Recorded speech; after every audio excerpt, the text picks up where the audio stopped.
The guitar when it comes in.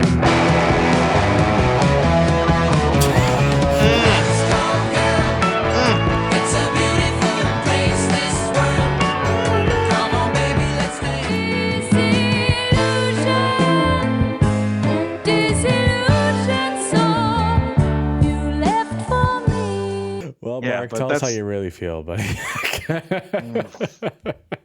Hello, and welcome to another episode of Music and Words Unite. I am your co-host, Troy, and with me I have my friend and co-host, Mark. How you doing, Mark? What's up, ABBA fans? Okay, that was only slightly aggressive, Mark. Anyway, welcome. Mark and I are excited, really excited today. You know why? Why are we excited? Well, we're doing another another ABBA album review. It's hard to say that back to back. Another ABBA album review. And you know what we're reviewing? We are reviewing this wonderful, beautiful vinyl, but it doesn't just have to be the vinyl. We listen to it digital as well. But this album, Ring Ring, by, well, it says Bjorn, Betty, Agneta, and Frida. But as we know them, ABBA. Mark, have you ever heard this album before? What do you think, man? Probably not. No, of course not. No, me neither.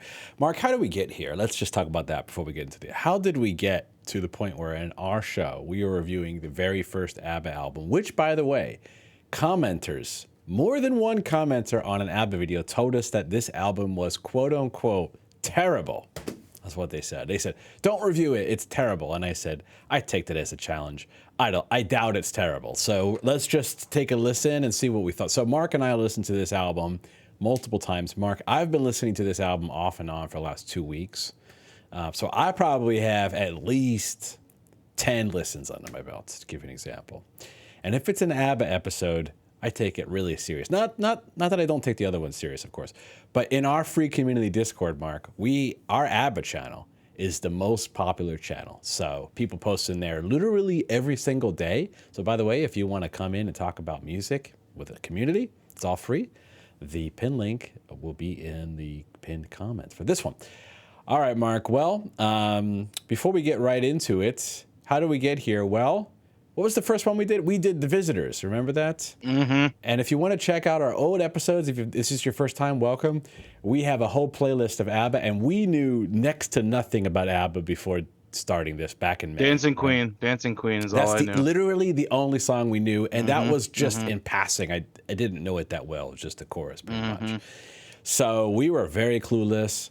Tobias Forge from Ghost said, it's one of my favorite albums, and since I'm a big Ghost simp, I said, sure, I'm going to listen to it, Tobias. We listened to it. I asked Mark to do it. We did it, and the rest is history. We've been going down a huge ABBA rabbit hole, genuinely because we like it, not because we make any money from this. In fact, we make $0 from this. So we just like doing it, all right? So, Mark, we are starting here today with Ring Ring, the album, and we're going to work our way up to Arrival because we've done all the albums after Arrival backwards, pretty much. Not exactly backwards in that order, but close to it. And after Arrival, then we'll get to Voyage, which is the very last ABBA album. And of course, we have the B-sides and the bonus songs we can do. We have a lot of other content. We have the solo albums we can do and all that kind of stuff in the future. But for now, though, Mark, Ring Ring. So you know what, Mark? I'm thinking we get right into it. I'm thinking you go first. What do you think? Sure. All right. So let's play a clip from the first song, which is Ring Ring. That's not the whole title, Troy. What? What did you say? I said that's not the whole title, Troy. Ring Ring English version? Is that what you mean? No. What do you mean it's not the whole title? Bara du slagen signal.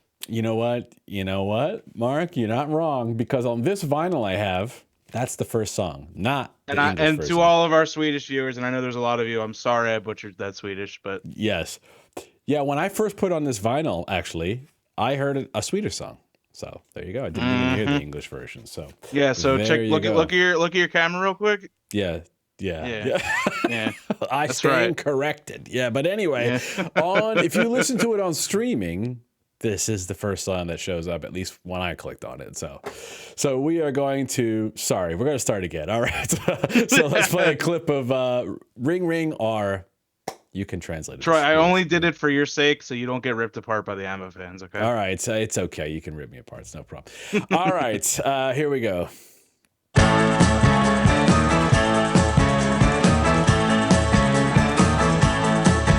I was sitting by the phone. I was waiting all alone. Maybe by myself, I sit and wait and wonder about you. It's a dark and dreary night. Seems like nothing's going right. Won't you tell me, honey, how can I go on here without you? Yes, I'm down and feeling blue, and I don't know what to do. Oh, ring, ring, why don't you give me a call? Ring, ring, the happiest sound of them all. Ring, ring, I stare at the phone on the wall, and I sit all alone impatiently. Won't you please understand and leave me? Sorry, ring, why don't you give me a call? All right, Mark. So that's a clip from Ring Ring. And if this is your first time, we actually don't play the full song from every song because this is not a reaction. We've listened to this prior to recording, but we have never heard it before. But we like to take a lot of notes and get really in the weeds and give our honest opinion about the stuff for the first time hearing it. So, Mark, what do you got for Ring Ring? What did you think about this song? Let me ask you a question before I start. Yes. Did Benny and Bjorn produce every ABBA album? Yes. Every single one. Okay. As far as I know. Um, Yeah. That's pretty insane. I actually didn't know that. When I looked Okay. at the producer of this album, I saw that they were the producers, and I was like, wow, that's kind of insane. Because, I mean, what were they at the time? Like 25 years old, 26 years old, something like that, like pretty young. They produced it. They wrote the songs. Yeah. Yeah, Yeah. they did everything. Yeah. I think their manager helped them on this album a little bit with maybe some lyrics and some help, maybe production. But overall, I think mean- they produced and wrote everything. Yep.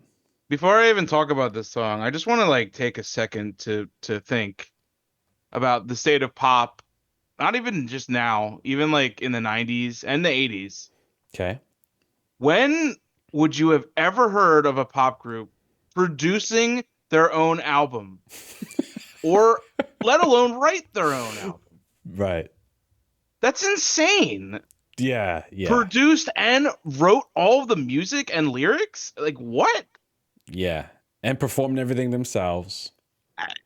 I don't think like people give that enough credit or even like take the time to even realize like how significant that is.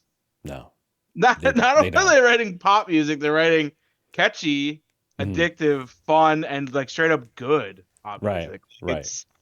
I just wanted to like preface anything I'm gonna say tonight with like I'm like blown away every time we do a review of this band because they're like freaks of nature. It's crazy. Like Yeah. I couldn't believe that when I saw it. I was like, wow, their debut album is produced by them. Like that's crazy. Produced by them, written by them. Yeah. They I mean, and let's talk about this, right? Because even though what we're looking at on YouTube says ABBA, this is technically before they were ABBA, right? Right. Yeah. And and then I'll hand over to you for the song analysis, but maybe we should start with this. This was basically each of them were individual artists from what I understand, right? They actually all had their own careers. And Benny and Bjorn were in different groups. They started writing songs together. And Bjorn, met Agneta because she had a song on the radio. I was watching a documentary about this, and he heard this song and was like, who's this woman? And they met, they fell in love, they started dating, they had a kid and everything, right? And Benny met Frida, who was also a solo artist. So this really like 4 different artists coming together. And so Agneta was writing her own music prior to ABBA as well, like as a songwriter. And in fact, she wrote one of the songs on this record, which we'll talk about, which is the next one. So yeah, that's a little bit of background behind this album. So they didn't even know if this was going to be a thing, as a group. They were just like, well, let's try this out. And yeah, it turns out that people liked it. Especially what I was hearing, Mark, what I read was, in fact, some of these songs were a hit in Japan and East Asia, and that got some traction. They were like, well, maybe we should keep going. That's some of the stuff I read about it. So, Very cool. yeah. So, yeah, Mark, what do you think about Ring Ring, the song? Yeah, I mean, it's a good way to start off the album. I mean, it had to have been good enough where they made two language, versions of it. So I think, Yeah. it's the title track. It's the song I think they wanted like to accompany the album. They wanted to send it out, you Mhm. know, like this is us, like this is Ring Ring, like, like this is ABBA. Like even though they weren't even ABBA yet, but Right, right.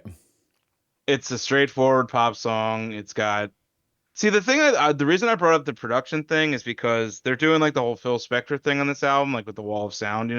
Hmm. So I wanted to see like if he had any like involvement in this because like you can like, it's like very, very loud production. But he didn't, and it was them, and I was like, wow, that's crazy. Right. Yeah, I mean like it's really good. Like it's just like it's a classic ABBA song, but you could tell that it's not like as matured as their later stuff. Especially I vocally. see.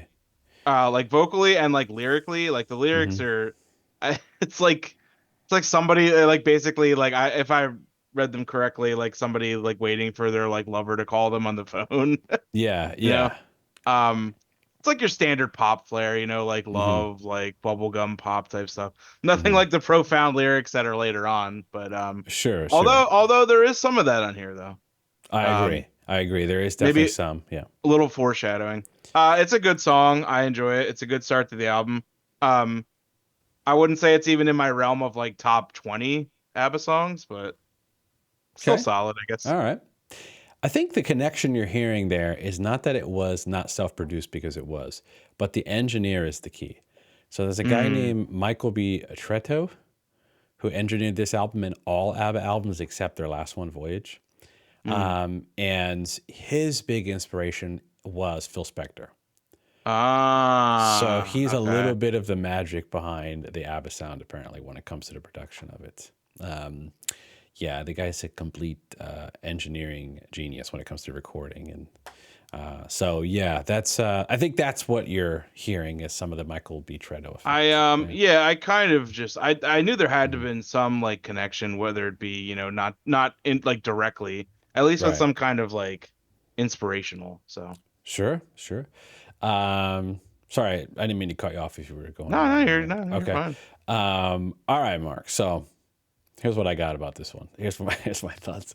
Um, okay, so let's talk about the melody of the verse. Da da da da da da da. That whole line. By the way, I can't sing, folks. Mm-hmm. Do Beautiful. do do do do do do. Da Yeah. da da da da da. That how it goes up like that, and then it stays da da choo. That part. Absolutely beautiful melody, right? That anybody could sing along to.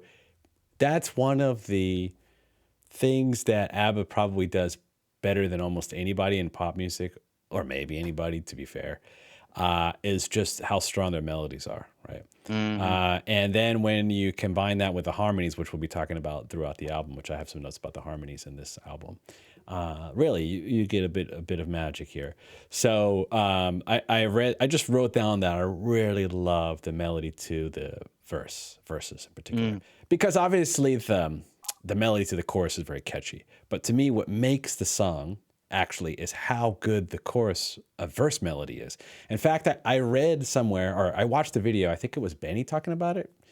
I think it was Benny, and he was I'm paraphrasing, but he was saying that a lot of people heavily focus on the chorus and making the chorus strong and the chorus melody, but he's like, well, why not make the verse just as good? Like that's their mentality. Like it should be as good as the chorus. And you can see it like in a lot of the songs that they write. So that's one thing. I want to talk about the lyrics for a second though, because yes, it's pretty simple, but I think it's highly relatable, and I think maybe that's one of the reasons it was a hit, aside from the catchiness. Mark, let's just talk about it, right? Imagine you're back in high school, right?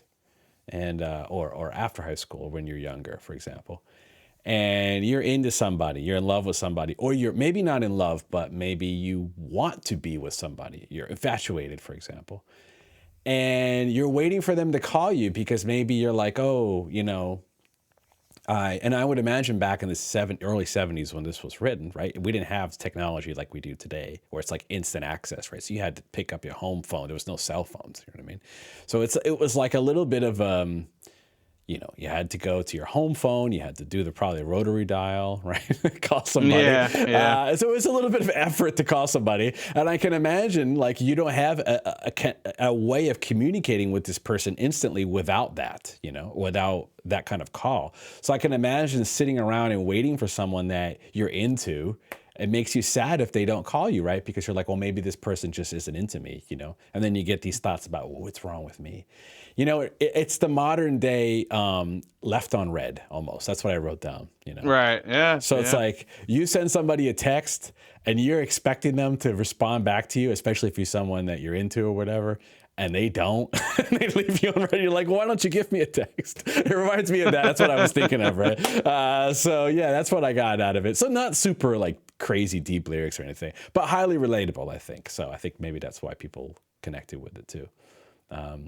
Yeah. So another thing I love about this song, Mark, is the chorus does this trick, which ABBA does a lot. In fact, they've done it multiple times on this album, where they have a chorus in a major key, and then all of a sudden they use some minor chords that are still in the same key, but they choose some minor chords in the third bar or so of the chorus to make it sound kind of melancholy.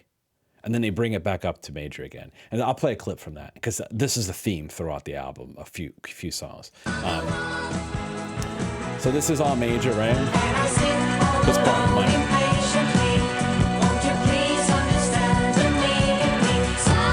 And then it gets back to major again. So when she says, and I sit all alone and patiently, or that's what she said, I think. The lyrics are kind of sad there, and the music gets sad because they switch to minor chords. Very clever songwriting, and that is seen on multiple songs on here. So I love that. I love that impact that they do, where they in one chorus they switch from major to minor and give you that.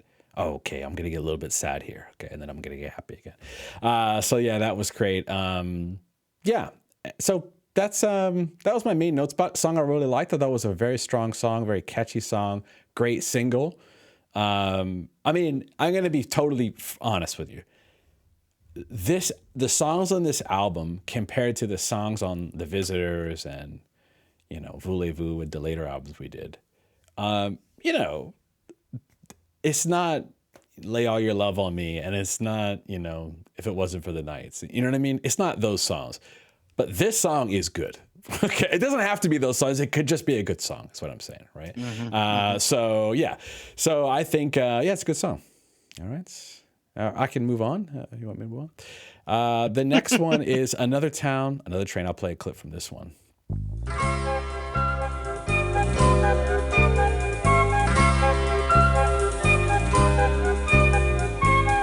It's dawning and I must go. You're asleep, but still I'm sure you'll know why it had to end this way. You and I had a groovy time, but I told you somewhere down the line you would have to find me gone.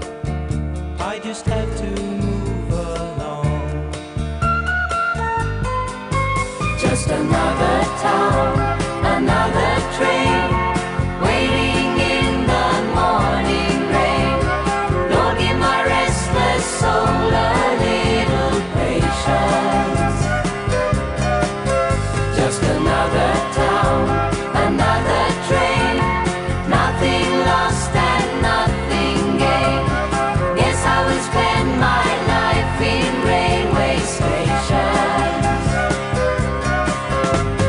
Guess I will spend my life in railway stations.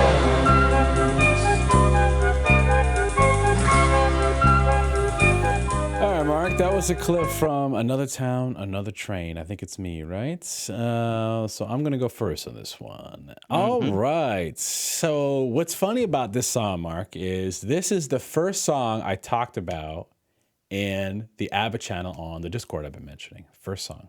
And I didn't spoil this album or anything, but I did specifically talk about this one song in there. And I said, I really, really like this song, actually. And I'm going to tell you why. Let's talk about the music, for example. The mix, let's just talk about the engineering for a second. The mix is so good on this song. Like, I was sitting there listening to the vinyl, right? And I was like, it's significantly better than the mix on Ring Ring. Like, it's very good. I mean, you can hear the bass so clearly on this mix. The bass cuts through the acoustic guitar, the piano, and the drum. Everything is super well recorded, well mixed. So that stuck out to me right away. Aside from that, though, the piano melody is just incredibly beautiful melody. And I said I could listen to just a piano version of this song, to be honest with you. And in fact, I found one. Somebody did a piano cover on YouTube, and I started listening to that because I thought it was so good. So the piano melody is so strong. The bass is so good in the chorus, in the post-chorus, and the verse. Even the verse has some interesting things they're doing with time signatures. Now, they're not odd time signatures, but in the verse, it doesn't go straight 4/4. It has 2 bars of 2/4, which makes it very interesting musically. I think it kind of just makes it sound different. And then the post-chorus, it switches from 4s to 8s. That dun dun dun dun dun dun dun dun, right? So it has this cool stuff it's playing around with time, and I really like that. But I'm going to talk about the lyrics, Mark, and then I'm going to hand that over to you, your review of the song. So there's a line that says, "Dreams we made were made of sand." Now, when I read that, I said, "Oh, this is classic Bjorn." Like, so it's like super sad lyrics in a happy sounding song, right? I said, okay. And here's what I got out of it, Mark. This one, the lyrics stuck out to me quite a bit. And this song seems to be potentially about the life of a musician or a vagabond, right? Or someone who travels a lot, who may get into short-term relationships that won't last. And perhaps about the emptiness that people feel who have to travel all the time when they can't hold on to stable relationships. That's what I was getting out of this, the lyrics to it. And I thought it was very clever writing because I would imagine, I've never been a traveling musician before, but I can imagine it's very difficult. In fact, if you think about Super Trooper lyrics, actually, he's talking about that. He's talking about when I met you last time or called you from Glasgow, there was a lyric about that, right? So even in that song, so this song is from the first album, that song is from one of their later albums, and there's a similar theme going on about travel, music, not being able to hold on in relationships, missing someone, and all that, right? So I thought the lyrics were pretty cool here, clever, and also there could be implications of potentially one-night stands here, going from city to city. And that's one thing. I don't know if he meant that, but that happens a lot in music and the music industry. And I can imagine that it must be a pretty lonely life for a lot of people. And I would say, you hear a lot about musicians who seemingly are unhappy, right? Especially in the 90s. About they're like famous musicians and they're like, how can you be unhappy? Everyone loves you, but they always talk about how they're lonely, So I think there might be something under the surface there. What do you think about this song, Mark? Yeah, I like even like the title of the song, I agree, is just, lyrically it's got to be about just the loneliness of traveling constantly and just, wanting to be home and, being homesick. We were talking about a song that we did in a video recently talking about how it was about like homesickness, and I forget what song it was, but I think with a lot of bands that, are in the studio a lot or like very, constantly in the eye of the public or very popular, they don't really have a ton of free time, unless they're like writing new content or have like a little bit off from in between touring. And that kind of stuff really, really gets to you after a while, being on the road constantly and just not like sometimes you just want to go home and just do nothing, like I mean, at least Sure. I do. Sure. And I think that, just being constantly busy with stuff nonstop, even though you love doing it, like you need a break once in a while. Right. And I definitely get that with this song. Musically though, I agree with the harmonies. It has really strong harmonies, especially. Mm-hmm. So I read that Benny plays a mellotron on this album, which you can clearly hear on a lot of songs. Mm-hmm. Um, I don't think he plays a mellotron on any other album, does he? Not that I know of. I'm not sure. I couldn't say. I don't know. And for those of our progressive music fans out there, that's like the signature instrument of progressive rock. So, Right. there's a lot of progressive flavor on this album, which I kind of caught too, which is pretty cool. Uh, this is at like probably the point where progressive rock was at its peak, you could Mm-hmm. say, really. Mm-hmm. So I don't know if it was outside influence or like the instrument was just popular at the time. Um, but this song specifically, I get like a folk poppy kind of feel to it, akin to like, Simon and Garfunkel, late '60s type stuff. Which is nice. It's a nice change of pace. Um, this is a really good track. This is a deceptively very good track. I think Yeah. it's belied by like its really poppy, soft like facade, but the deeper meaning of the song and Mm-hmm. like, the modulation between minor and major tones, like Mm-hmm. which does happen in this song.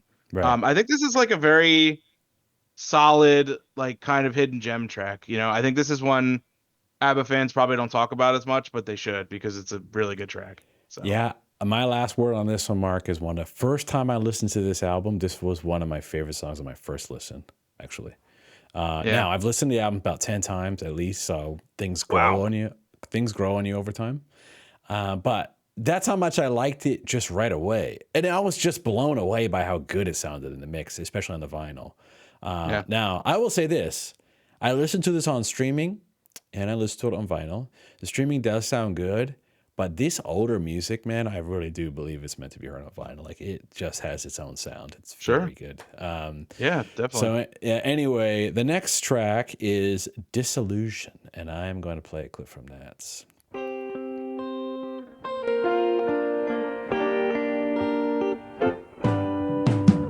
Changing, moving in a circle. I can see your face in all of my dreams. Smiling, laughing from the shadows. When I hear your voice, I know what it means. I know it doesn't matter just how hard I try. You're all the reason for my life. Disillusion, so you left for me. All right, Mark. How I think this one is on you, sir. That was a clip from Disillusion. What do you think of this song?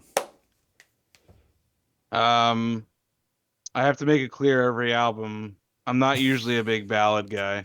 He's not. Um, He's not. Mark, I got to tell the story before you go. We did an album review of one of Mark and I's like favorite prog albums, right? And we both consider it a 10 out of 10. And Mark said, I don't like the ballad. so there you go. And I'll put if you're curious about that, I'll put it in the comment, a link to it. But yeah, Mark, sorry, I didn't mean to cut you off. I had to tell that you really typically don't like ballads. So I'm curious of what you think about this one. Yeah. there are extenuating circumstances. Sure.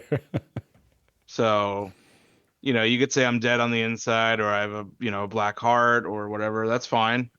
Sure. But if I don't get anything from a song, then, I'm not going to really like it very much. This song is different. It hits different. Oh, wow. Okay. So this song I read is the first written by it's the first and only written by Agneta actually. Mm-hmm. The only ABBA song where she has a songwriting credit, which is significant because must mean a lot to her, I think, if she had a songwriter credit. This song is beautiful. It's so melancholic, but so beautiful at the same time. I don't want to sound corny here. It's honestly minimalist. It doesn't have like a ton of instrumentation besides, a piano, some guitar. Um, it's beautiful though. Her voice is unbelievable on it. It's like I think out of a lot of the stuff that we've heard so far, it's like one of my favorite vocal performances by her. It's just very moving, it's very powerful. Um, it's very personal. It's almost like she's singing to me when she's singing. Yeah.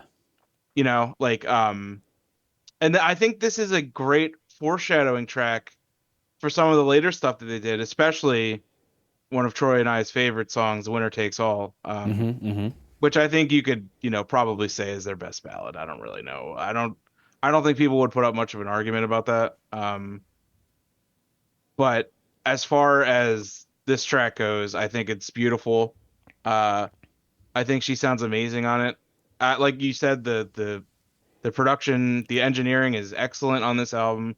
I may have, one of my eyes may have watered up when I heard this for the first time. So Wow. Okay. Yeah. I'm like what I'm hearing. Maybe I'm rubbing off on you. I don't know.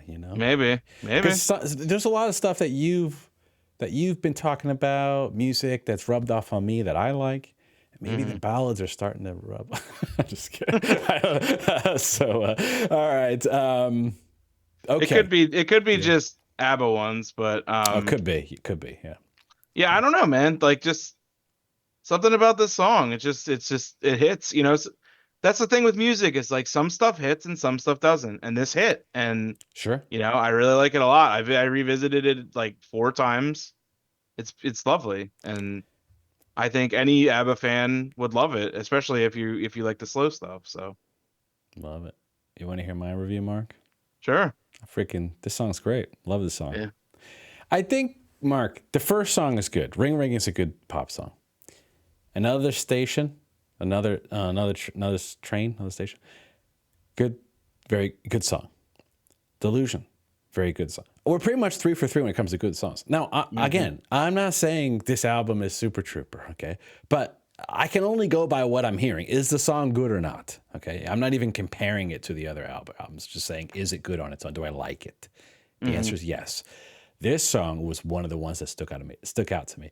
This song and the previous one on the first listen. I mean, when you listen to the mix on this song, put some good headphones on or whatever. Listen to this. The bass and guitar sound so freaking good on this song. And the piano and their vocals and the reverb that they put on her vocals and how she's performing it, I haven't heard a singer in my life be able to express emotions as well as Agneta. I don't think I've heard it. Like when she's singing, it sounds like she's crying. Yeah, I agree. Yeah. It's like amazing. I don't know. You don't normally hear that, right? I can't even think of it. And when she does that, you're like, this song is very intimate. You can tell it probably meant a lot to her. And, I guess the lyrics are talking about a love that's faded and you're becoming disillusioned, right? And you're losing hope in something, and maybe this past relationship, which is obviously a sad topic. But the bass work on this song, you want to talk about good bass playing? Listen to the bass lines in this song. It is fantastic, especially in the verses, okay? And the piano really builds in the last verse into the last chorus. It has a beautiful piano build, and the chorus just gets stuck in your head, man. Like I've had this song stuck in my head for at least a week. Like every day I've heard this chorus just pop back into my head. So very well written song, well performed, very good song. Really liked it. That's my review. Great song. Great song. Right. There is a song on this record. I don't mean to make it sound like every song is the most brilliant song for me. There is a couple songs for me that are a little bit lower tier ABBA songs, and we'll get to them. But so far, we haven't reached one. So that's what I would say. Okay, the next one, Mark, is People Need Love. And I'm going to play a clip from that. People need hope, people need loving, people need trust from a fellow man. People need love to make a good living, people need faith in a helping hand.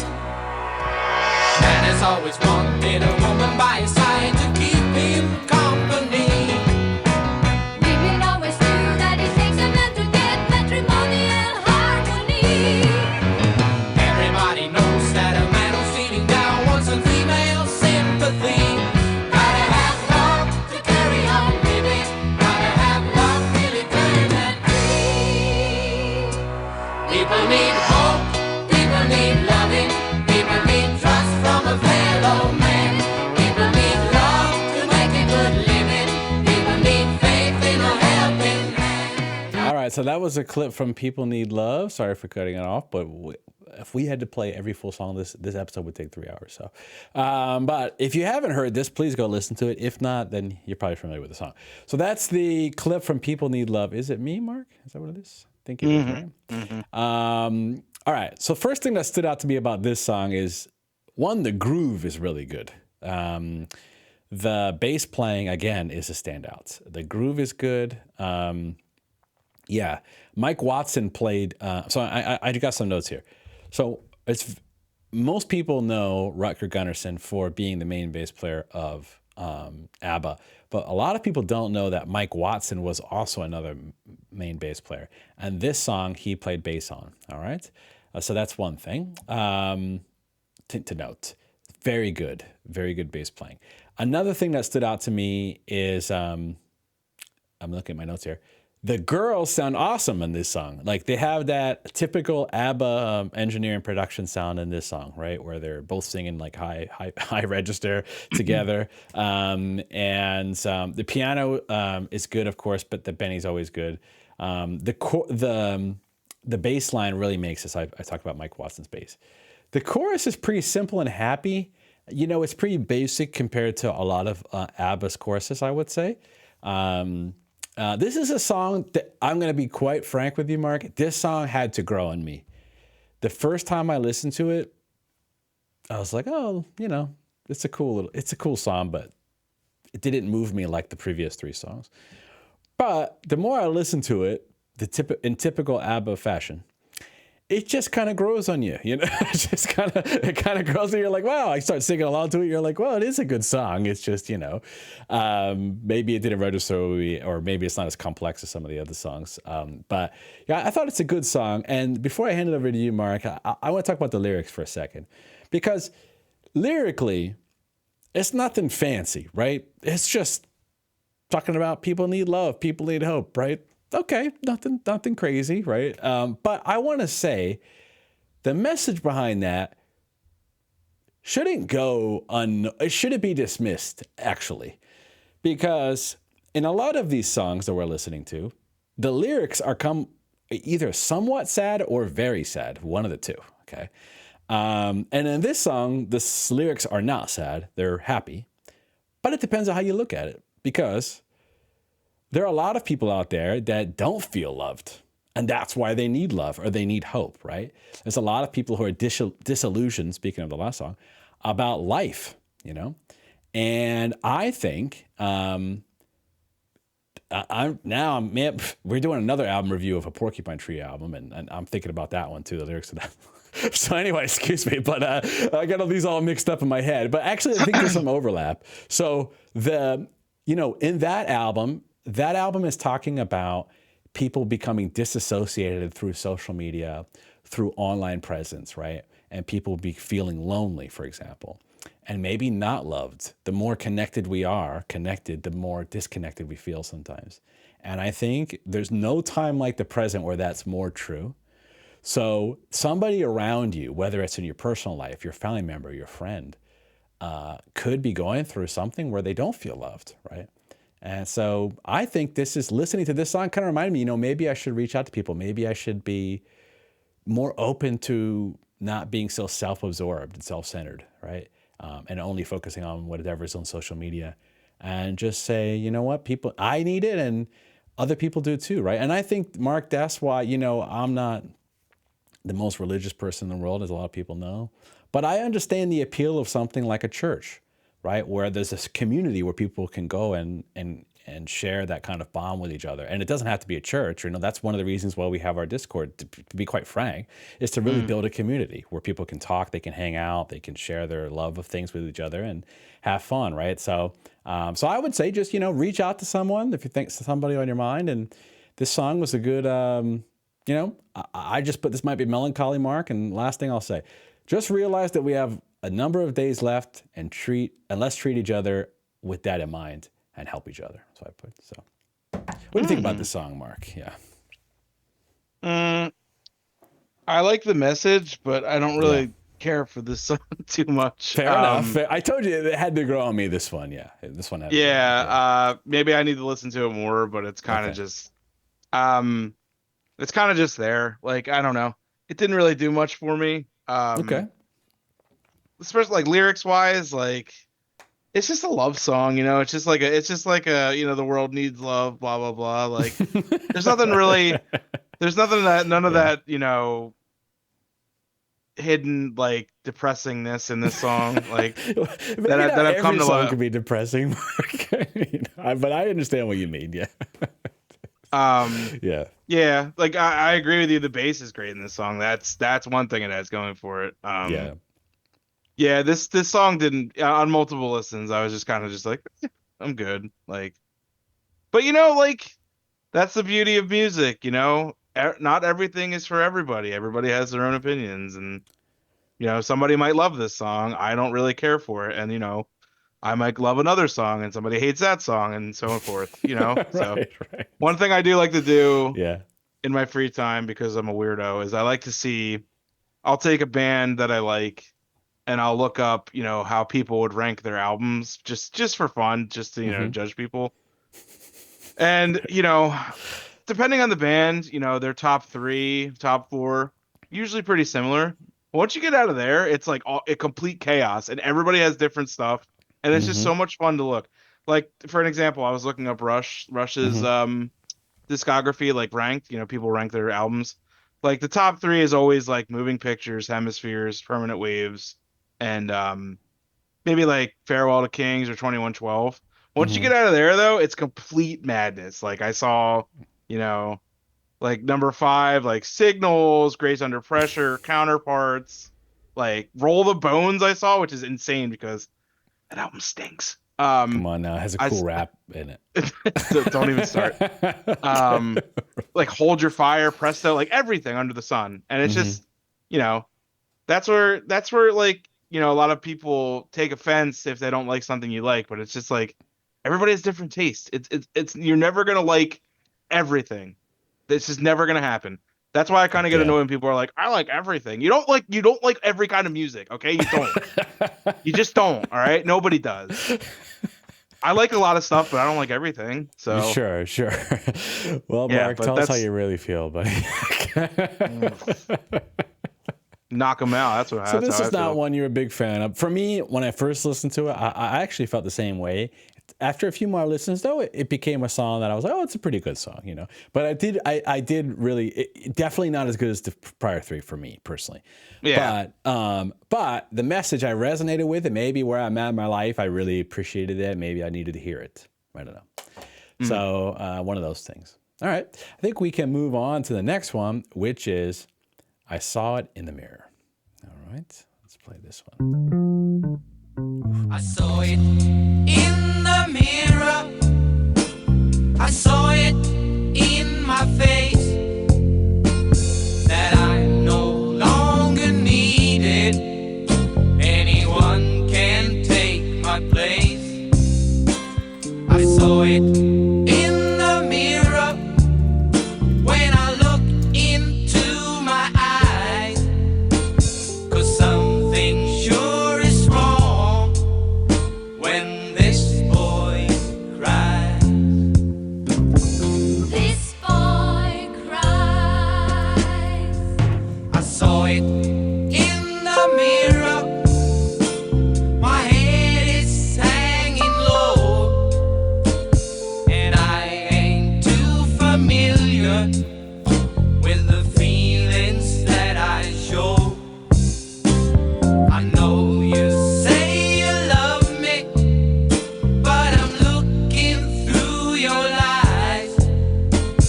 It doesn't really bother you if this boy cries. This boy cries. All right, Mark, is this one you? I think it is, right? So Yeah. yeah, what did you think about this song? Again, great bass. Yeah. It's always fun to hear Bjorn and Benny sing on songs, even if it's like kind of like the song's kind of like a spoken singing, you know. This is definitely this is like their, you know, their stab at like a slow soul song for sure. Yeah. There's no doubt Yeah. about that. Mhm. Another ballad. So you got ballad, bright poppy song, ballad. Right. But this is a cool ballad though. Like this is totally out of whack for ABBA, Yep. because it's like really soulful and not like, you know, bright and poppy with with Yeah. extremely upsetting lyrics. So I mean, like the lyrics are, somewhat dark. It's kind of like a Oh, like a yeah. like a I mean, that's what I got from him. It's It's a like Bjorn special. yeah, it's like the real like a realization type thing, like Yeah. saw myself in the mirror, didn't like what I saw. Um, Yeah. yeah, that's not surprising. I mean, this is probably where it started, honestly. It just got worse from here. Yeah. Music wise though, it's cool. Not really what I listened to ABBA for. Mhm. I can appreciate what they tried to do here. I think they were just trying to find like really the style that they wanted to go forth. I'm sure the guys in the band were big fans of like late 60s and early 70s like soul and R&B and stuff. So maybe they were just kind of experimenting with it. Mm. Uh Definitely not one of my favorites, but it's cool. It's short too. It's only 2.5 minutes, and honestly, like it's fine. It's nothing great, but All right. I can dig it. For me, Mark, this is a good one. I like this song. Yeah, you like this one? Yeah. This is a good one, man. When I first started listening to this, I'm like, first of all, I'm listening again, headphones, man, with some of these songs. Like the bass, another Mike Watson song from what I read. The bass, the electric piano, if you caught that, the electric piano going on in this song is so freaking good. I literally wrote, it sounds so sick, like in the mix. It sounds so good. The acoustic guitar sounds great. The bridge is really good. I didn't play the bridge, but the bridge is very strong, very well written. And let's talk about the lyrics. Here's a lyric that I just pulled out. It's one of my favorites. I saw it in the mirror. I saw it in my face that I'm no longer needed. Anyone can take my place.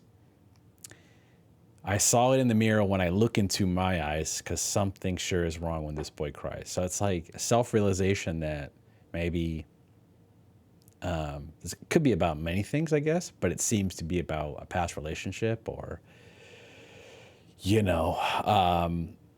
I'm not going to get too personal on this one, Mark, but I feel this song. I literally wrote a note. This song is me 100%. So when I was listening to the song, I was totally understanding what he meant when he wrote the song. I had something that happened in my life that I'll never forget till the day I die, and it will never happen again. And this song reminded me of that. And I said, I never want to feel like Bjorn felt when he wrote this song again. So I really related to that. I think it's not the best ABBA song by any means, but it is a good song. So I liked it. Yeah, that's how I put it. That's fair. That's fair. All right. All right, cool. Big fan of Bjorn, by the way, as you can tell. So the next one is Nina, Pretty Ballerina. All right.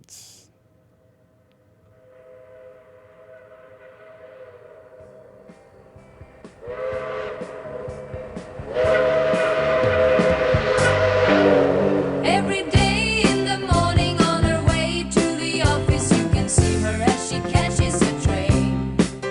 Just a face among a million faces, just another woman with no name. Not the girl you'd remember, but she still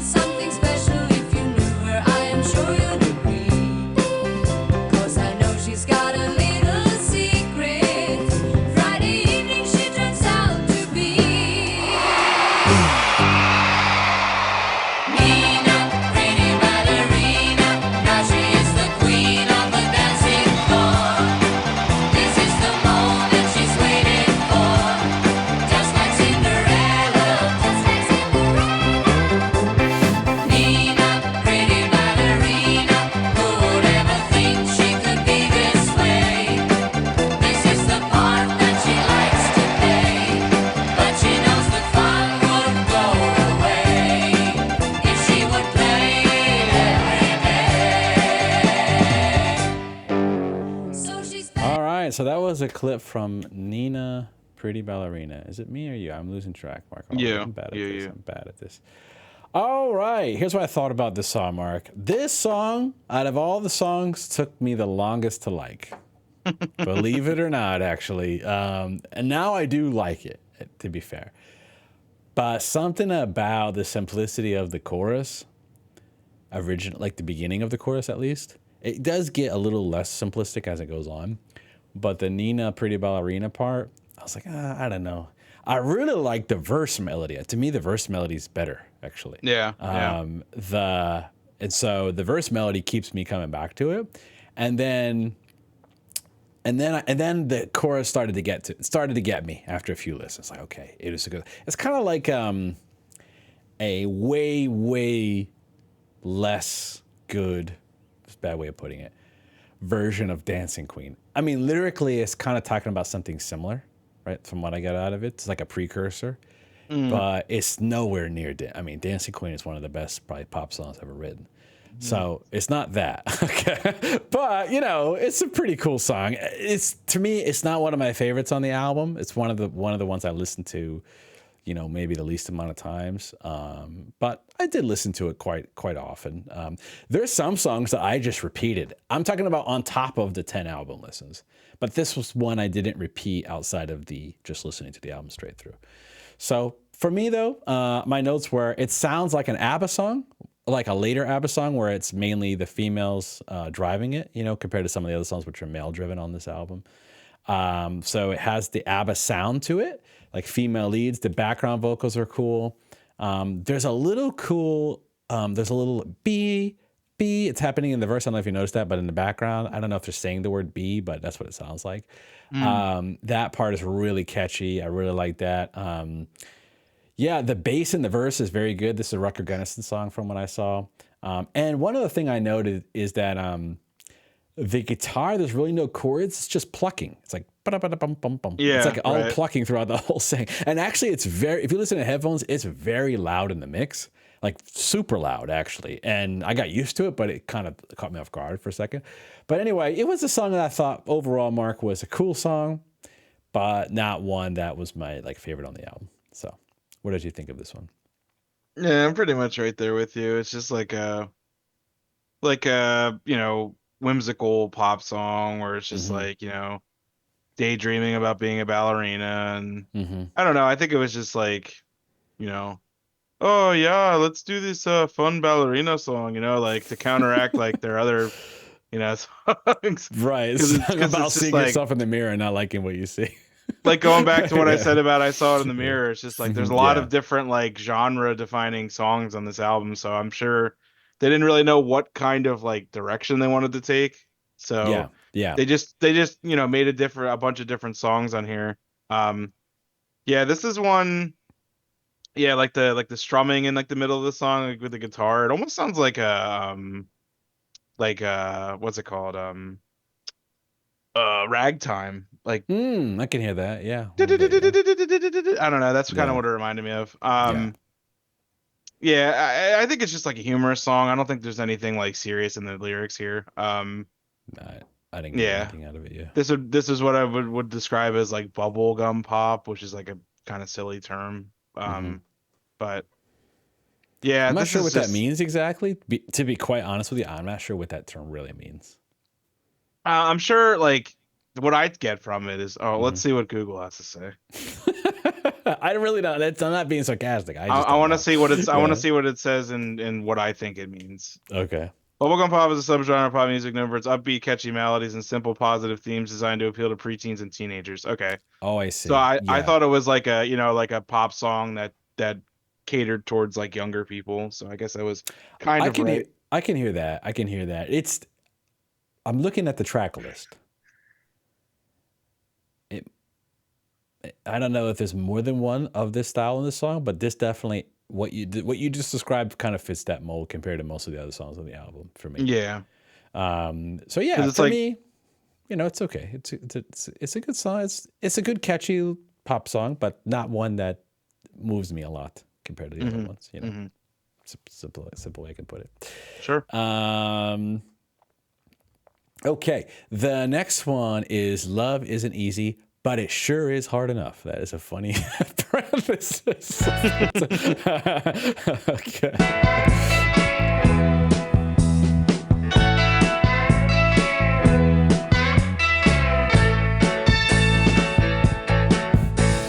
Do you remember the first time and all of your sweet, sweet talk?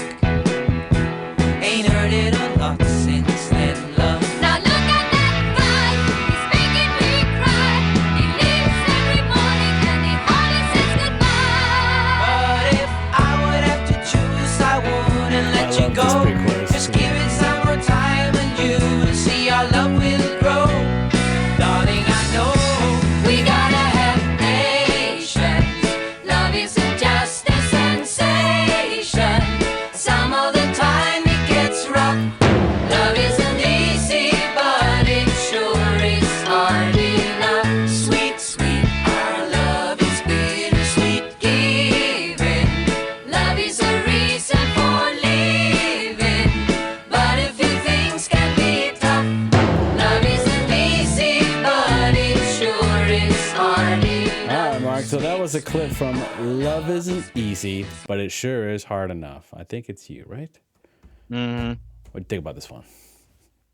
What was I literally just saying about trying different genres on this album? So you have an R&B / soul song. Mhm. You have a whimsical bubblegum pop / music hall song, and then you have a country song. I mean, what is going on here? Like, I don't know. it's like this is like the ABBA like appetizer sampler, you know? Like this is Mm-hmm. like you get a mozzarella stick, you get a wing, you get French fries, like you get a little taste of everything here. Right. So as a person who is very strongly dislikes country music, especially new country music, if you even want to call it that. I call it absolute garbage. Sorry. Okay. This is pretty cool. I actually really like this song. I think it's Yeah. extremely catchy. There's a xylophone in there. There's banjo like guitar, which I get like right off the bat. Mhm. The group harmonies are excellent on this song. Yeah. Killer. Yeah. You know what this reminds me of too? It reminds me of like early Eagles. I don't like the Eagles either, but like, you know, like pre-Hotel California-esque songs. Mm-hmm. They kind of had like a country pop type of thing to it. Might have been inspiration here. So, but if you want to call this a country song, I dig this song. I think this song's really good. Great pre-chorus. The verse is great. Lyrics wise, looks, you know, pretty on par for Bjorn here. Bittersweet romance, you know. Sweet, sweet, our love is bittersweet. It's like the guy's life story, for Christ's sake. Yeah, I think this is an album highlight. I was like kind of bobbing my head when I was listening to this before, so I think it's pretty good. You What might do you have been think? able to tell how much I like this song from my reaction and listening to it. This song, I literally, the first note I put is banger of a song. That was my first note. This song is a banger. I agree. Fantastic song. One of my favorites on the album. It's up there. Love the female vocals. They sound so good in this song. The pre-chorus, I mentioned that when I was listening to it. The pre-chorus is so good. Really good. The bass in the chorus is nasty. And this is another Mike Watson song. Mike Watson is laying it down on this record. In fact, I'm really excited, Mark. You know why? Mike Watson plays in an ABBA tribute band right now. This same bass player in his 70s tours with an ABBA tribute band, and I'm going to see them. Who, Mike Watson? Yes. And it's for my daughter's 4th birthday. So I'm taking her first concert, and it's going to be an ABBA tribute band with Mike Watson on bass, which is pretty Nice. freaking cool. So yeah, I'm That is really cool. excited about that. So yeah, so she's got to start listening to this Ring Ring album because of me, she only knows the later ABBA stuff, so she doesn't know any of this stuff. So anyway, so yeah, overall, Mark, this song, I talked about the bass, the chorus, the little tag, love isn't easy. And then it's like a little drum stop. And then there's like a marimba thing going on. That's really good. It's catchy. The piano in the verse is great. This song is a very strong song. Like it's one of my favorites so far on the record, when I was listening to it. So that's my review of it. Nothing crazy about the lyrics. The lyrics are pretty self-explanatory, but I agree with you. but funny in a way. It's a little bit of sarcasm. Love isn't easy, but it sure is hard enough. It's like saying the same thing twice. It's like repeating that. You could tell Bjorn has a sense of humor for sure. All right, the next one is me and Bobby and Bobby's brother.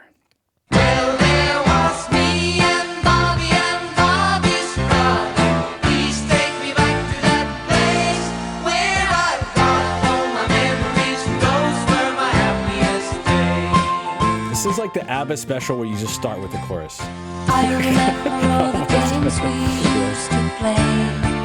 I This really is do. this is the onion ring of the sampler. And I went to see them almost every day.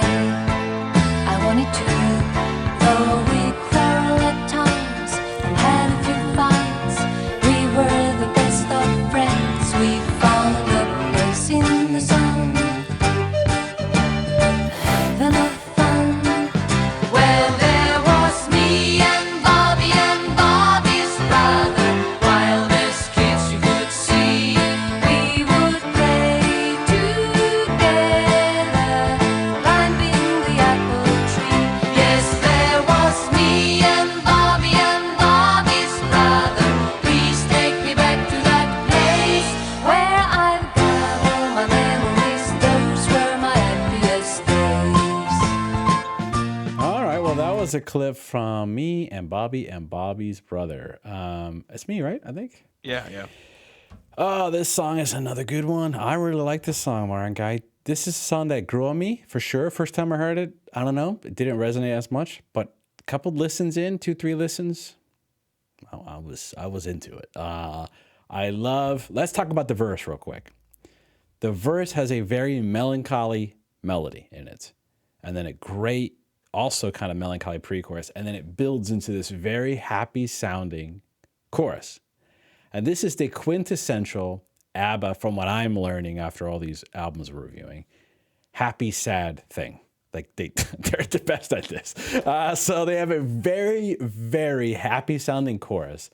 But if you just listen to the lyrics, it's not, you can interpret it happy and sad. You can interpret it both ways, because I think in reality, nostalgia is happy and sad at the same time, Like you're reliving the past at a happy moment, but there's a sadness about it because you'll never get it back, So that is, so this song is a lot more complex than it might seem on the surface for what it's talking about.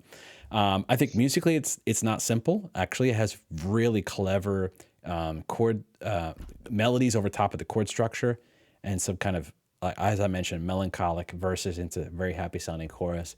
And I have one note about this, then I'll pass it over to you.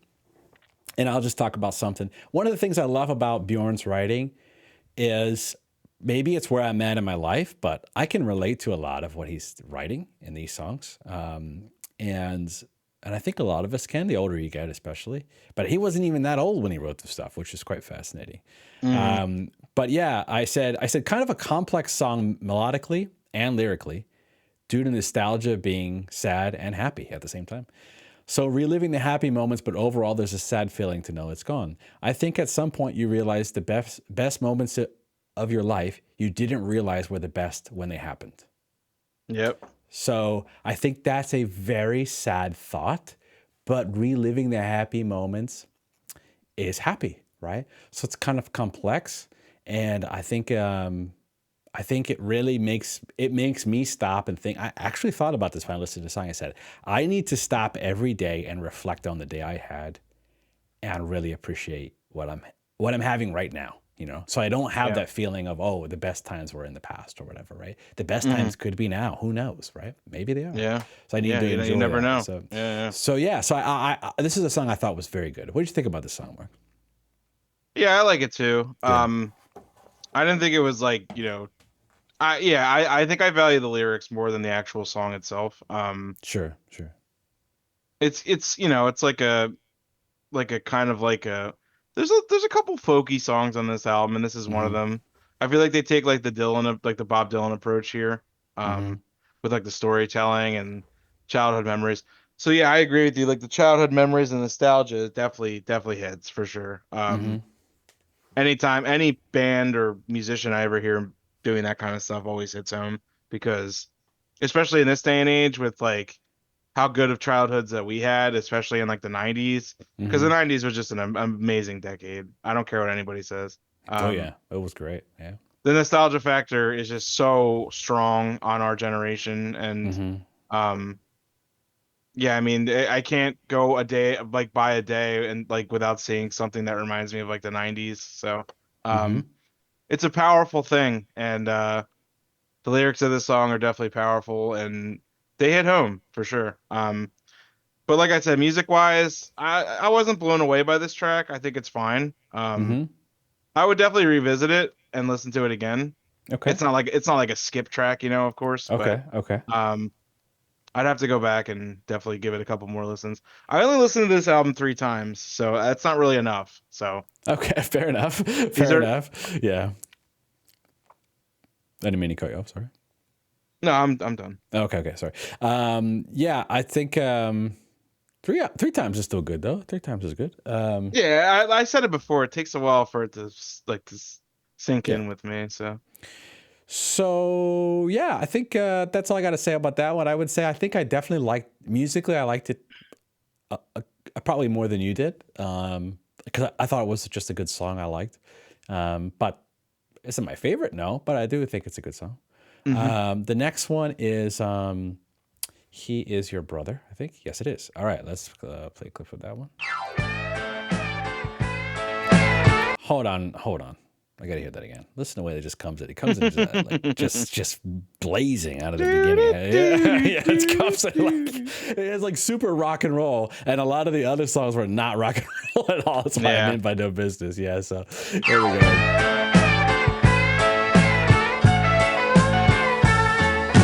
I was a fighter, always looking for trouble, and my life was so empty, there was nothing left to live for.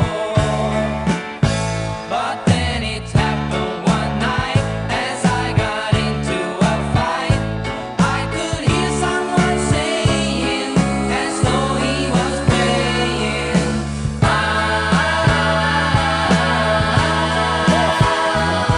treat him well, he is your brother. You might need his help one day. We depend on one another. In my opinion, it's the best part of the song right here. Let's see about to hear. That's the only way. On the road that we're going, we all need words of comfort and compassion. Treat him well, he is your brother. That's the same technique they used in Ring Ring, where they have the happy sounding chorus, and then they do like 1 or 2 bars of like a melancholy sound, and they bring it right back to the happy in the same chorus. So anyway, so I think this is you, right? I think it's you, or no, me. Tell me. No, it's me. It's me. I Okay, think. go ahead, Mark. You go. This is my favorite song on the album. Oh my God, that is a shock. I'm not kidding. I had no idea you were gonna say that. So all right, cool. All right. Damn right. Damn All right right. you didn't. Tell us why. Tell us Um, why, Mark. Yeah. I mean, you heard why. Like, did you hear that choral vocal? Yes. Oh I my did. goodness, man. Yeah. God, and yeah, like you said, the way it comes in, it sounds like a freaking like it's just like a bluesy rock song coming in there. Like what? I heard that for the first time and I was like, do I have like shuffle on or something? I was like, dee, like just comes right in. It's so Yeah. good, man. It's Yeah, this super song, good, this yeah. is the one I heard, and immediately I was like, this song is great. I like this song a lot. Okay. Great rhythm section. Do you hear the brass in there too? The brass instruments, like the. Yeah. I don't think it's good. people really understand how much body brass and like woodwind instruments give a song, like how much Yeah. better they make it. Like you take the brass out of this song, I don't think it would be like even half as good as it is. Wow. It gives it just so much body, you know, like it's just so good. Like hmm like he it's hard to explain, I guess, but yeah, the song is great. The vocals, the pre-chorus, the like the communal choral vocals, like with it's just so good when it comes in. I I don't really have much more to say. Just I think that just is this is the takeaway from the album for me. This is my probably my favorite. Um yeah, I don't know. It might be between this and I'm not gonna say yet. We'll wait till we get to the end of the All album, right. but All right. All right. all right. I'm gonna All make right. you I'm gonna leave you on a cliffhanger. All right, I like that, Mark. You because I'm curious. I don't even know. So, all right. Well, I had no idea you liked this song that much. To be fair, this is a great. I said the first thing I wrote was "great song," and that was the first two words I wrote. So Great immediately, song. yeah, that's the first thing. Lyrics are more relevant now than ever. I'll talk about it in a second. The post-chorus, which I realized is not actually post-chorus. It's actually just part of the chorus later, which is the same technique they're using on Ring Ring, and they do use it multiple times on this album. Very, very good. You know who uses that all the time, Mark? Not all the time, but sometimes. There's another artist that we talk about a lot on this channel, and I'm going to cross promote a little bit, but we recently released an album review of Impera by Ghost, and that Tobias Forge from Ghost, he is a big ABBA fan. In fact, he's the reason why we're literally listening to this right now, reviewing this, to be fair, actually, to be honest with you. And if you listen to the chorus of Dance Macabre, which is not on that album, but it's on another album we reviewed, it has a very kind of happy sounding chorus, you know?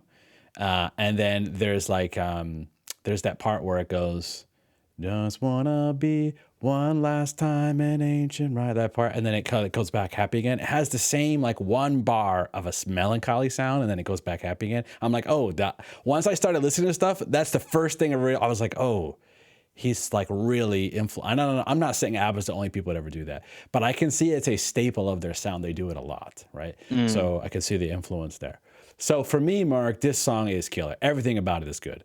The groove is good. The guitar is good. The chorus is good. That semi-post chorus is good. The brass is great. But I wanted to talk about the lyrics for a second, because this one, Mark, there was a story. I'm a big MMA fan, right? And there was a story about there's a famous retired MMA fighter called Rampage Jackson, and he has a son called Raja Jackson. And there was a famous story that happened last week, actually, where he got all hopped up on social media and in a chat, like a live stream on Kick, and he was doing like a professional wrestling, so not real combat. Do you know what I mean? And he was doing a professional wrestling event, like a local one. And there was a little bit of a minor altercation, which he didn't realize was part of the show. And the guy who did it to him apologized, said, look, man, this was just part of the show. I didn't mean anything by it. Do you accept my apology? It was on stream. He accepted apology on stream. They get into the wrestling ring, and the guy tries to actually murder him on camera. I don't know if you saw that. I saw it, yeah. He literally tried to kill him. And in fact, if they didn't pull him off, he would have killed that guy. But a lot of times, people grow up and their parents raised them. They loved them. Many people love them, but yet they grow up to be like monsters, you know? And I'm like, how does this happen? Maybe I don't know the answer. I don't have any answers.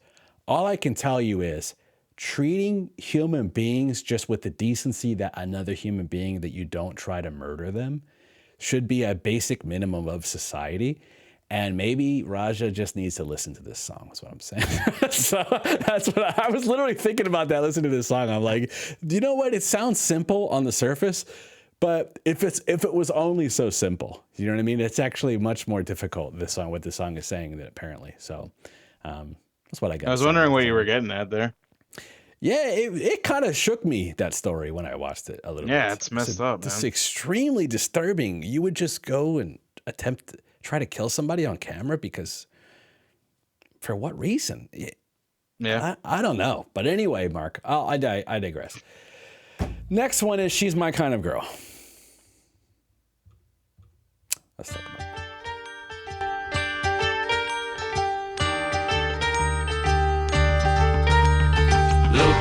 face, it's a wonderful face, and it means something special to me. Look at the way that she smiles when she sees me. How lucky can one fellow be? She's just my kind of girl, she makes me feel fine. Who could ever believe that she would be mine? She's just my kind of girl, without her I'm blue. And if she ever leaves me, what could I do? What could I do? And when we go for a walk So that was a clip from She's My Kind of Girl. I think it's on me, right? Yeah. You want to hear something funny, Mark? On my first listen, this was my least favorite song. Really? Yeah, and it grew on me a bit. So I don't know if it's my least favorite, but it's. I'm looking at the list between this and Nina, I would say. So, Okay. as far as my least favorite on the album, there's things I like about it. Don't get me wrong. The melody is very good. The chord progression is good. I think you know what I don't like about it that much is the lyrics are maybe just too simple for me. It's like a little Okay. too simplistic. Like it's just she's just my kind of girl. It doesn't seem like there's a lot of depth to it. So I don't know. In a lot of these other songs, there's a lot of depth to what they're talking about. So for this one, it just I thought it was a decent song that grew on me after a few listens, and then by the end of the 10th listen, I was like, okay, I'm singing along to it. I do, it's not a bad song by any means. I have yet, Mark, to hear a bad ABBA song. Not one. None of them are bad. They're just either, pretty good or really good or great or some of the best things ever recorded. They're like that's the scope, right? So that's the scale for what I've heard so far. So I have yet to hear a bad one. This is not a bad song for me. It's a decent song, but not one of the favorites on the album. What did you think about this one? Yeah, I like this song. I mean, my first impression was that I thought it sounded like the Beach Boys a lot. Just like right off the bat. Yeah, It has that, the easy listening type, chord progression of like a Beach Boys song. Mhm. I agree with you though. It's like there's not really much going on here. It's like very just a straightforward love song. Apparently this was going to be used in like a film, some Swedish movie. It was a softcore porn film, actually. Oh. Yeah. Okay. It was a softcore porn film. Yeah. Alrighty. Actually, I looked This that is a family YouTube channel, okay? up. Okay. Even though we drop the F-bomb once in a while, Okay. but yeah, I don't really have too much to say here. This is kind of just whatever. It's like a Beach Boys wannabe song. Again, with the freaking sampler of genres here, my goodness. Yeah. It's like this is the onion ring of the ABBA genre sampler. So, Gotcha. you know what I mean? The movie was called Inga 2, The Seduction of Inga from 1971, apparently. It You was big written, fan, or- It was written for that film and featured in it, actually. Written for that movie. Yeah, it's one of my favorite films of all time. So Okay. Yeah. So that's what I found on doing some research. So okay, I think I'm good on this one, Mark. I don't have too much to say about that one. The next one is I'm Just a Girl. I'm just a girl, one among the others, nothing much to say.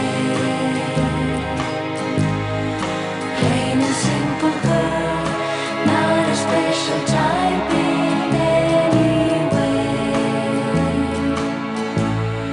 Just one look, and you will surely see that the truth is nobody is me. It's a little world that has only made me a girl. I am just a girl, not the kind of woman men would like to meet.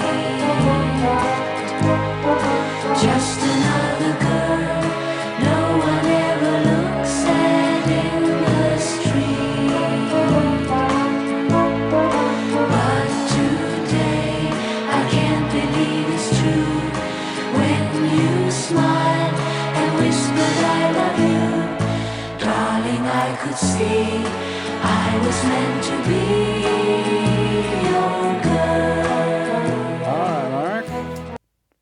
curious of what you thought about this song. What did you think about this one? Oh, is this me first? I think so. I think I went first on the last one. Okay. Yeah. Yeah, I mean, like another ballad. Mm-hmm. Quite a few ballads on this album. That's true. They're testing Mark on this one. Yeah. They are testing me on this one.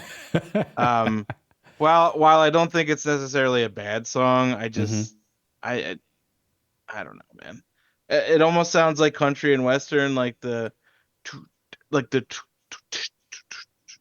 kind of reminds me of dun dun dun dun dun dun dun dun. You know what I'm saying? It's in 3/4. I think it's like a waltz feel almost. Yeah, exactly. So that Yeah. makes sense. Mm-hmm. I mean, I don't know. I don't even know what to say about this one, really. Okay. So it's like it almost feels like subdued, and it almost feels like they just kind of threw it on here. I don't really get anything from this song. It's got some nice vocal harmonies. I hear a little bit of piano and guitar too. I just think compared to the rest of the album, this one's kind of just like I put this in like the same category as like what was the one I said? What was it? I saw it in the mirror. Okay. Yeah, I don't know. It doesn't really do anything for me. I don't hate it, and I probably wouldn't skip it just Okay. because I'm a guy that likes to play the full albums, you know? So Sure. All right. yeah, it's fine. What do you think? Well, for me, I saw it in the mirror was a highlight. So That might not be the one I said. I don't remember. Oh no, People Need Love. That was it. Sorry. Okay. People Need Love. My bad. All right. So for this song, I said the melodies in this song are quite beautiful. Beautiful melodies, well written. I really like the instrumentation, actually. Very lush sounding, has a nice waltz feel to it, relaxing song, but a bit melancholy too. Well, no. Yeah.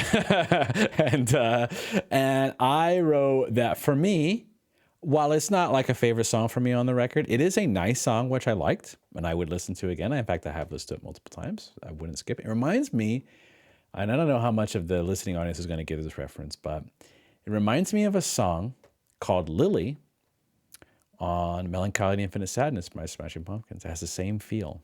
Boom, bop, bop, boom, bop. It's the same feel. It's, as you said, it's a little bit country western feel. And so it reminded me of that, and I really love Melancholy and Infinite Sadness. It's one of my all-time favorite records. I love every song on that record, even Lily. So for me, I was like, I was in it. I was listening. I'm like, okay, it's kind of like Lily, but just way older version. And probably, you know, the melodies are and harmonies are just so strong compared to the Smashing Pumpkins song. But yeah, I thought it was good. You know what I thought about this song, Mark? My last word on it. It reminded me. Well, number one, the chorus is very well written. I think the chord progression is really good. But it reminded me of how I felt.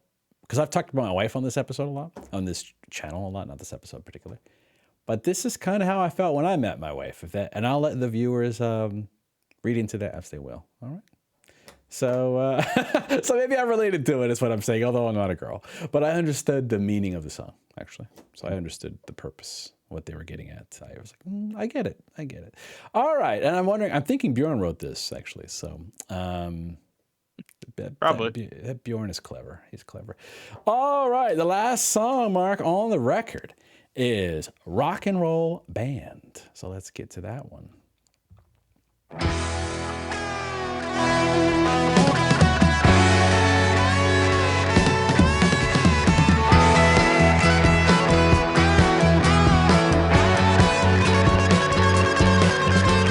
Sitting in the darkest corner, in the candlelight, I saw her face. She was looking so sad and lonely. Someone help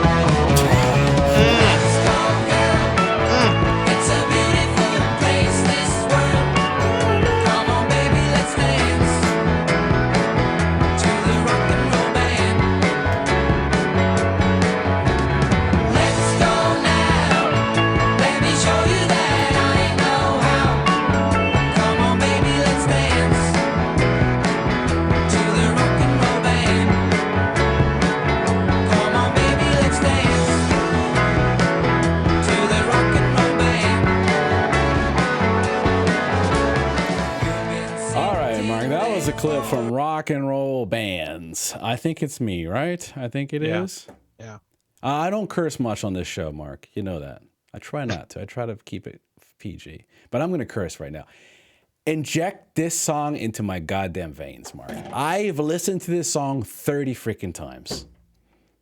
I love this goddamn song. So sorry for cursing if you're religious out there, but I can't help it. This chorus, the pre-chorus and the chorus is so good, it might be the best on the whole record. Mm-hmm. Unbelievable. Like, you can put this on another ABBA album, like how well this song is, like the chorus is. It has the perfect, this the opposite. It's the opposite of what they normally do. Yeah. So normally they have a happy sounding song with sad lyrics. This is kind of a happy lyrics, but the chorus kind of sounds sad. You know what I mean? It's like the total opposite. And I was here for it, man. I was like, oh my God, they're doing it again. And then when that pre-chorus comes in, and then it comes in with that guitar, and it's like on the mix, just cuts through the mix. I'm like, where is this coming from? They're like a rock band on some of these songs. This song is so good. In fact, I read some BS, Mark, that maybe Benny and Bjorn, I don't know, didn't like the song that much. And I'm like, I understand you guys wrote it, but when you put it out in the ether, it's ours now, and I like this song. That's all I can tell you, Mark. What did you think about this song? So I read that this was made by Benny and Bjorn before they formed ABBA. Okay. So they wrote it before, and then ABBA, I think they made it with the two of them, and then they made it as a full band. Yeah, this song kicks ass. It's not really, it's not really an ABBA track, honestly, by like, you know, like by their usual standards. That like intro, man, that's like pretty killer. It's what am I trying to say here? It might be my favorite song on the record. Honestly, it might be. It's top 2. I'm up there. I'm right there with you, man. Yeah. I mean, this is the one. This as well as whatever. What was the other one I said? Like losing my mind here. Well, we have. What was it? He's Your Brother. He Is Your Brother. You like that one a lot. Yeah, that and this track. Yeah. Those are, for you, there will be a top 2. And Disillusion. Disillusion, definitely. Disillusion's great. Yeah. Yeah, I mean, like the way it comes in, it reminds me of Are you familiar with the Joe Walsh song Life's Been Good? I don't really like the song very much, but No, I don't think so. it like starts out with this like super rockin' like guitar riff, and then it goes into like this like even like this like pre-verse like it's almost like a bridge in the beginning of the song. It's like that's what this song kind of reminds me of, how it just kind of Okay. like goes right into like right into 6th gear, like coming right off the bat. Yeah. Yeah, and like that guitar cut in like the middle too, man. Like that was really cool. Like that, this all goes back to my theory of ABBA, like just exploring different genres on each song, which direction they wanted to take. This is like a fucking like straight rock song, man. Like you got rock, you got country, you got pop, you got everything on you. You got R&B, soul. Like what's going on? This is no different, man. This is just like a rocker, and it's awesome. As They a were fan of really- rock music, like Yeah. It sounds like Yeah. to me they were trying to find a sound potentially. yeah, exactly. Yeah, that's my theory as well. They were just trying to find a sound that would work with the whole group, and Mhm. I think they came to the conclusion that like pop was just the way to go, because they could play instruments, you know, their instruments, they could songwrite and do the same stuff, but they could have the two girls take the lead, and you know, their like vocal harmonies are legendary, so I guess it just worked the best in pop. So Yeah. yeah, I mean, amazing closer, and I agree, one of the best on the album. Incredible. Great song. So for me, quick summary, Mark, is songs I like the most. I really like Ring Ring. Great song. Another Station, Disillusion, Saw It in the Mirror. Like, so giving some of my favorites, right? Love Isn't Easy, Me and Bobby's Brother, He Is Your Brother, and Rock and Roll Band. Those are my favorites on the record. And then the next ones would be like the next tier down for me. But yeah, not a bad song on the record. For the person who said this was terrible, shame on you. That's all I want to say. There's no way this is terrible. This is not a terrible record. It's actually a good record. Is it, The Visitors? No, it's not that. But what do you expect? It's their first album. They weren't even ABBA yet. They were trying to find their sound, and they're writing really good songs here. So I think it should be appreciated. What do you think, Mark? What do you think overall? Just quick summary. What do you think of the album? I was definitely surprised because I thought this was gonna be just like absolute trash with the way some of the ABBA fans were just like, it's just terrible. Like you guys are gonna hate it. It's like, I don't think so.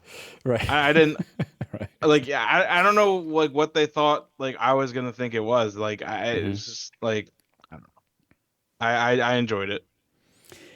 So I think that's a good place to wrap it up. So, Mark, I think we have a couple things to announce. If you're still watching, thank you. If you're still watching this episode, it's been like an hour and a half. You're a really cool person, and we're looking for cool people like you to join our free community Discord. You come in there, you talk about ABBA or anything else. There's all kinds of music being talked about there, shared. The link for that will be in the pinned comment. And you know what else, Mark? We have a couple exciting announcements to make. We are going to be doing a monthly happy hour in our free Discord. What that means is there's a Discord voice channel. If you want to come in there and hang out with us and other people in the Discord for an hour or so and have some drinks, we can just do voice chat, we can do video, it doesn't matter to me. But point is, we can have some drinks, you can have alcohol, coffee, no matter what it is, you come in there and we just hang out and talk about music as a community. And that'll be totally free. That's going to be once a month, and we'll let you know when that is. We'll try to make it like maybe in the middle of the afternoon Eastern time, where it's maybe on a Sunday or something. I don't know. Maybe we can make it so everybody can attend as much as possible. That's one thing. The second thing is we're probably going to be doing a monthly live stream where you can come into that stream. That'll be totally free as well. And you can come in there and request songs if you want us to react to things. If you just want to hang out, it's going to be totally free.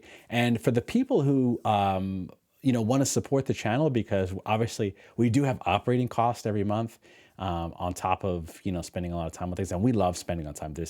We do this just for fun, as a hobby, to be honest with you.